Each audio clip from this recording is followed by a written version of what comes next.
రైతు సోదరులకు నమస్తే. మన యాసంగి వరి పంట ఇప్పుడు కీలకమైన దశకు వచ్చింది. పొలాలన్నీ ఎండింగ్ స్టేజ్‌లో ఉన్నాయి. ఈ స్టేజ్‌లో కొన్ని కీలకమైన జాగ్రత్తలు తీసుకోవాల్సి ఉంటుంది. ఇప్పుడు మనం చేసే ఏ చిన్న తప్పు కూడా మన దిగుబడి మీద భారీగా ప్రభావం కలిగిస్తుందని చెప్పుకోవచ్చు. ముఖ్యంగా నీటి గురించి మాట్లాడుకునేటప్పుడు, వరి పంట ఈనేటప్పుడు, అలాగే పాలు పోసుకునేటప్పుడు పొలంలో అస్సలు తడి ఆరకుండా చూసుకోవాలి. కనీసం 2-3 అంగుళాలు నీరు నిల్వ ఉండేలా చూసుకోండి.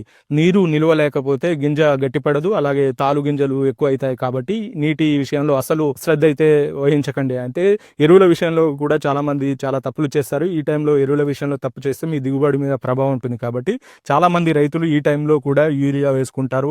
కానీ గుర్తించండి, ఇప్పుడు నత్రజని కంటే పొటాష్ చాలా ముఖ్యమైనది. ఎకరానికి 15-20 కిలోల పొటాష్ వేయండి. గింజ మంచి రంగు మరియు బరువు రావాలంటే 13-0-45 పొటాషియం నైట్రేట్ పిచికారిని చేయండి.